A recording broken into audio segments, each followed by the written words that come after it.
Hello friends, welcome back to my channel. और इस video में हम जो है हमारे अकाउंट्स के 10 क्वेश्चन करने वाले हैं एमसीक्यू, जो किसी भी कॉम्पिटिटिव एग्जाम के लिए इंपॉर्टेंट होंगे, चाहे वो एचटेट पीजीटी हो, चाहे वो एचपीएससी पीजीटी हो, असिस्टेंट प्रोफेसर हो, या किसी तरीके का कोई भी कॉमर्स का अगर एग्जाम है।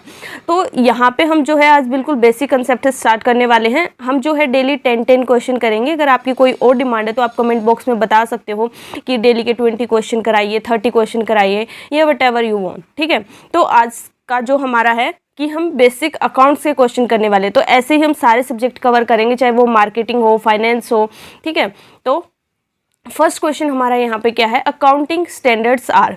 देखो, जो हमारे अकाउंटिंग स्टैंडर्ड है बेसिकली वो क्या है, मैन मेड है, जनरल गाइडलाइंस है, जनरल प्रिंसिपल्स हैं, एक रिटन फॉर्म में है कि जैसे कि ये हमारा अकाउंटिंग स्टैंडर्ड 1 है, ये सेकंड है, ये थर्ड है, और उसके अंदर जो है वो एक स्टैंडर्ड किसी स्पेसिफिक चीज़ के लिए, जैसे कि सेकंड अकाउंटिंग स्टैंडर्ड सेकंड हमारा हो गया जैसे कि इन्वेंट्री के लिए, तो जैसे उसमें बता रखा है कि इन्वेंट्री को किस तरीके से रिकॉर्ड करना है। फिर थर्ड हमारा हो गया कैश फ्लो स्टेटमेंट का, तो उसमें कौन कौन सी ट्रांजेक्शन कहाँ जाएगी, कैसे ऐड करनी है, किसको जो है वो रिकॉर्ड करना है, नहीं करना, तो हर चीज़ वहाँ पे डिटेल में मेंशन की गई है, और ये एक्सपर्ट अकाउंटिंग बॉडी द्वारा जो है वो इशू किए गए हैं। ठीक है, अब देखो यहाँ पे हमें ऑप्शन क्या दे रखे हैं। फर्स्ट ऑप्शन क्या दे रखा है, written policy documents issued by expert accounting body. तो यस, ये एक रिटन डॉक्यूमेंट होते हैं और एक्सपर्ट अकाउंटिंग बॉडी इनको इशू करती है। सेकंड क्या है, set of broad accounting policies to be followed by an entity. Yes, set in the form of general principle. Yes, all of the above. तो ये सारे ही अकाउंटिंग स्टैंडर्ड के फीचर्स हैं कि इनको जो है एक तरीके से जनरल प्रिंसिपल्स एंड ऑल जो मैंने आपको बताया, तो इसका ऑप्शन हमारा करेक्ट हो जाएगा डी। नेक्स्ट है हमारा सेकंड क्वेश्चन। इसमें क्या दिया गया है, एक्स और वाई दो पार्टनर है जिनकी कैपिटल है 10,000 एंड 20,000। इसके बाद जेड पार्टनर को जो है वो एडमिट करा गया, और जो एक्स और वाई है वो जो है इक्वली रेशियो में प्रॉफिट डिस्ट्रीब्यूट कर रहे हैं। जेड को जो है वो ऐड करा गया है 1/4 शेयर के लिए, और जो उसने पेमेंट करी है वो कितनी करी है, 12,000। मतलब वो 12,000 क्या लेके आया है, कैपिटल लेके आया है। तो हम क्या करेंगे, 12,000 जो भी न्यू पार्टनर कैपिटल लेके आता है उसके शेयर का रेसिप्रोकल, तो वो जो है उसका शेयर कितना, 1/4 का रेसिप्रोकल क्या होगा, 4/1। तो कितने हो गए, 48,000। ठीक है, ये हो गया हमारा, कितना आ गया, 48,000 आ गया। तो ये हमारी टोटल फर्म का आ गया। अब 48,000 में से हम माइनस कर देंगे तीनों पार्टनर की कैपिटल को। अब तीनों पार्टनर की कैपिटल कितनी है, 10,000, 20,000 एंड 12,000। तीनों पार्टनर की कैपिटल को ऐड करेंगे तो कितना बनेगा, 42,000। अगर इनकी कैपिटल टोटल, ये हमारी नेटवर्थ कितनी है, 48,000, बट तीनों पार्टनर की कैपिटल कितनी है, 42,000। तो जो डिफरेंस आएगा 6,000 का, वो हमारी क्या हो जाएगी, वो हमारी हो जाएगी गुडविल। ठीक है, तो इसका राइट आंसर क्या होगा, 6,000 हो जाएगा। इसके बाद हमारा जो है वो नेक्स्ट क्वेश्चन है, which account is the odd one out. तो यहाँ पे हमें 4 अकाउंट दे रखे, तो इनमें से ओड वन आउट हमने निकालना है। फर्स्ट क्या है, office furniture and equipments, free hold land and building, then third stock of raw material, and then plant and machinery. देखो, इस क्वेश्चन में बाकी जो ए, बी और डी 3 ऑप्शन है, तीनों ही क्या है, फिक्स्ड एसेट है, बट जो हमारा थर्ड वाला है वो क्या है, करंट एसेट है। तो आपको फिक्स्ड एसेट, करंट एसेट, जो करंट लायबिलिटी, इन चीज़ों के बारे में पता होना चाहिए। यहाँ से क्वेश्चन बहुत पूछे जाते हैं। तो इसका राइट आंसर क्या हो जाएगा, C, stock of raw material. Next है परचेजेस बुक रिकॉर्ड्स। तो परचेजेस बुक में हम क्या रिकॉर्ड करते हैं, all cash purchases only, all credit purchase only, या फिर जो है credit purchases of goods in trade only, both cash and credit purchases. तो जो हमारी परचेज बुक होती है उसके अंदर हम क्या रिकॉर्ड करते हैं, जो भी हमने क्रेडिट पे परचेज करा है वो गुड्स जिसके अंदर हम ट्रेड कर रहे हैं। तो इसका राइट आंसर क्या हो जाएगा, सी हो जाएगा, क्योंकि जो कैश वाली है वो हमारी किस में जाएगी, ये आप मुझे कमेंट बॉक्स में बताना। हमारी जो है 8 सब्सिडरी बुक होती है, कौन कौन सी होती है, ये चीज़ आपको पता होना चाहिए। Bills payable, bills receivable, purchase book, sales book, purchase return, sales return, cash book, और एक हमारा क्या बनता है, जनरल प्रॉपर बनता है। ठीक है, या फिर हम उसको जनरल भी बोलते हैं। ठीक है, तो किसके अंदर कौन सी ट्रांजेक्शन रिकॉर्ड होती है ये आपको पता होना चाहिए। जो परचेजेस बुक है उसके अंदर हम जिस भी गुड्स में डील करते हैं वो वाली गुड्स की अगर हमने उधार पे परचेज करा, क्रेडिट पे परचेज करा, सिर्फ वो आएगी। ठीक है, तो क्रेडिट परचेजेस जिस गुड्स में हम जो है वो ट्रेड कर रहे हैं वो किस में जाएगी, परचेजेस बुक में, क्योंकि अगर वो फिक्स्ड एसेट होगा तो वो जनरल प्रॉपर में चला जाएगा। ठीक है,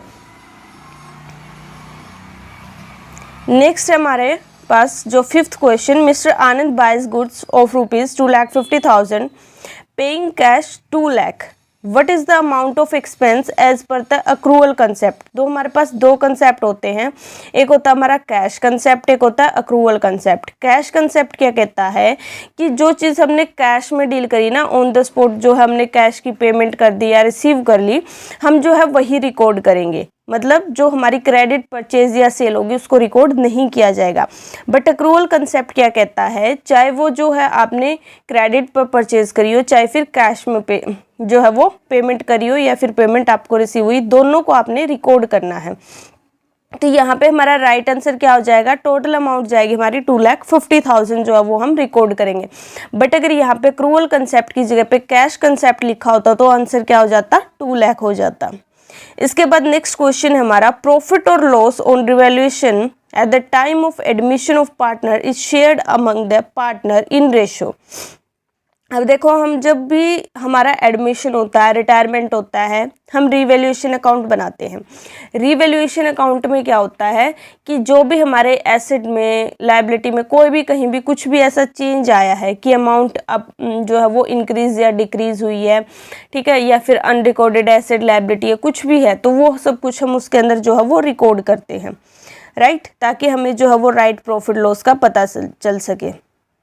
तो यहाँ पे बात क्या की गई है कि जब हमारा जो है एडमिशन हो रहा है तो जो वो ओल्ड वाले जो है पार्टनर होते हैं उस टाइम पे हम जो है रिवैल्यूएशन अकाउंट बनाते हैं और ओल्ड पार्टनर को ओल्ड प्रॉफिट शेयरिंग रेशो में डिस्ट्रीब्यूट कर देते हैं।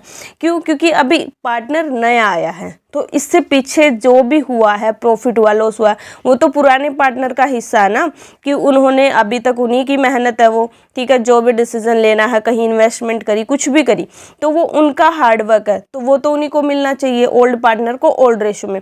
अभी नया पार्टनर आया है तो नए अकाउंट बनेंगे, ठीक है, तो एक तरीके से सब फिर उसके हिसाब से जो वो करेगा फिर उसको तो वो चीज़ मिलेगी ना। अभी पुराने वालों का हम ऐसा तो नहीं कर सकते न्यू प्रॉफिट शेयरिंग में डिस्ट्रीब्यूट कर दे, तो इससे क्या होगा, जो ओल्ड पार्टनर है उनको, उनके साथ फिर वो फेयर नहीं होगा, तो ओल्ड पार्टनर को हम ओल्ड प्रॉफिट शेयरिंग रेशियो में जो है वो डिस्ट्रीब्यूट करेंगे। तो इसका करेक्ट आंसर क्या हो जाएगा, ए ऑप्शन।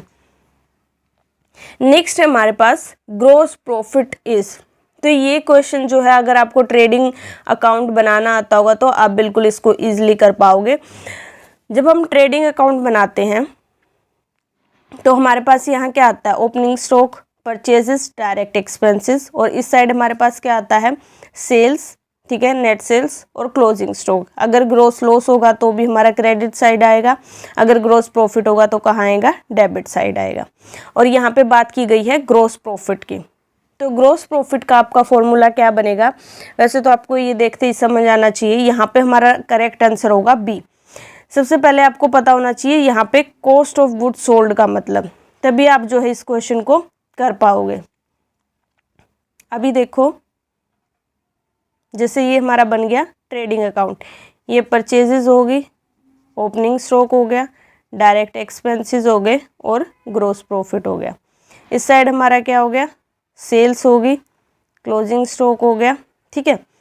जब हम ओपनिंग जो हमारा COGS निकालते हैं, कॉस्ट ऑफ गुड्स सोल्ड, उसका फॉर्मूला क्या होता है, opening stock plus purchases plus direct expenses minus closing stock.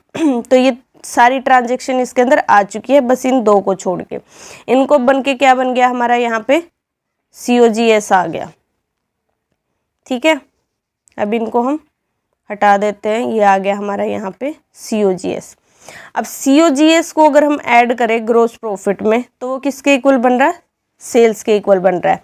तो अगर हम COGS को उस साइड लेके जाएंगे तो COGS उस साइड जाके क्या हो जाएगा, माइनस, तो सेल्स माइनस COGS क्या आ जाएगा हमारा, ग्रोस प्रॉफिट आ जाएगा। तो यहाँ पे करेक्ट आंसर क्या हो जाएगा, बी। अगर हम सेल्स में से माइनस करते हैं कॉस्ट ऑफ गुड्स सोल्ड तो हमारा क्या निकल के आता है, ग्रॉस प्रॉफिट निकल के आता है। तो अगर आपको कंसेप्ट पता होगा तो आपको स्टेटमेंट थोड़ा सा अगर घुमा फिरा के भी दे दे तो आप क्वेश्चन ईजिली अटेम्प्ट कर पाओगे। इसके बाद हमारा नेक्स्ट क्वेश्चन है, in order to find out the value of closing stock during the end of the financial year we. तो जब हम साल के एंड में अपने फाइनेंशियल स्टेटमेंट बनाते हैं, तो जब हम trading profit and loss account बनाते हैं वहाँ पे हम जो है क्रेडिट साइड क्लोजिंग स्टॉक लिखते हैं। तो क्लोजिंग स्टॉक में हम देखते हैं कि साल के एंड में हमारे पास कितना स्टॉक पड़ा है, ठीक है।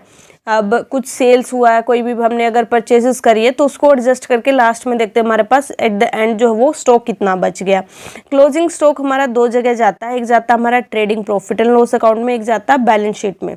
और अगर हमें जो है ट्रायल बैलेंस के अंदर अगर हमें जो है क्लोजिंग स्टॉक गिवन है तो सिर्फ एक जगह जाएगा बैलेंस शीट में, और ये क्वेश्चन बहुत बार रिपीट हुआ है, ठीक है। अगर हमें ट्रायल बैलेंस में क्लोजिंग स्टॉक गिवन है तो सिर्फ एक जगह जाएगा बैलेंस शीट के अंदर, बट अगर एडजस्टमेंट में गिवन है या नीचे गिवन है, हमारे ट्रायल बैलेंस के नीचे फुटनोट में गिवन है, तो दो जगह जाएगा, हमारा ट्रेडिंग अकाउंट में जाएगा और कहाँ जाएगा, बैलेंस शीट में जाएगा। तो ये चीज़ आपको पता होनी चाहिए। दूसरी चीज़ जो है, यहाँ पे जो ऑप्शन दे रखे हैं, देखो आप इसको जो है एलिमिनेशन मेथड भी लगा सकते हो, जैसे कि यहाँ पे हमें लास्ट वाले 3 ऑप्शन दे रखे हैं। यहाँ से हमारा अभी हमने COGS का फॉर्मूला पढ़ा, ग्रॉस प्रॉफिट का फॉर्मूला पढ़ा, ठीक है। हमने देखा कि ट्रेडिंग अकाउंट में क्या क्या आएगा। तो इन तीनों से पॉसिबल ही नहीं है कि हमारा क्लोजिंग स्टॉक आए, तो हमारे पास ए ऑप्शन बचता है, do this by stock taking. तो हम देख लेंगे कि भाई स्टॉक की क्या वैल्यू है, और जो हमारी मार्केट वैल्यू होती है और जो कॉस्ट वैल्यू होती है, दोनों में से विच एवर इज लेस, हम जो है वो स्टॉक की वैल्यू ले लेते हैं। इसके बाद नेक्स्ट क्वेश्चन है, which of this best explain fixed asset. इनमें से जो है बेस्ट एक्सप्लेन कौन कर रहा है, फिक्स्ड एसेट को। फर्स्ट क्या लिखा हुआ है कि हम इनको जो है परचेज करते हैं बिजनेस में यूज़ करने के लिए, ठीक बात है। ये जो है एक्सपेंसिव आइटम होते हैं, ठीक है, बट हम इसको मतलब सिर्फ एक्सपेंसिव हो गया तो वो फिक्स्ड एसेट बन गया, ऐसा तो ज़रूरी नहीं है। हमने उनको खरीद के बिजनेस में यूज़ कर लिया, वो फिक्स्ड एसेट बन गया, ऐसा भी ज़रूरी नहीं है। Are items which will not wear out quickly, ऐसा भी ज़रूरी नहीं है कि जो आइटम जो है वो ईजिली एक तरीके से हम उसको ख़त्म नहीं करते, ठीक है, तो वो हमारा फिक्स्ड एसेट बन जाएगा, ऐसा भी नहीं है। Are of long life and are not purchase specifically for resale, ऐसे एसेट जो हम जो है वो लंबे टाइम के लिए लेते हैं और किस पर्पज़ के लिए लेते हैं कि हमने उसको बिजनेस में यूज़ करना है, रीसेल पर्पज़ के लिए नहीं लेते, उनको हम फिक्स्ड एसेट कहते हैं। तो यहाँ पे हमारा डी ऑप्शन जो है वो करेक्ट हो जाएगा।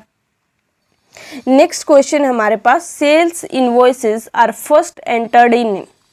तो हमारा जो सेल्स इनवॉइस है उसको हम पहले कहाँ पे एंटर करते हैं, कैश बुक में करेंगे, नहीं करेंगे, क्योंकि कैश बुक में तो जो हमारी कैश वाली ट्रांजैक्शन है वो जाएगी। परचेजेस में अगर हमने कोई चीज़ परचेज करी है वो जाएगी।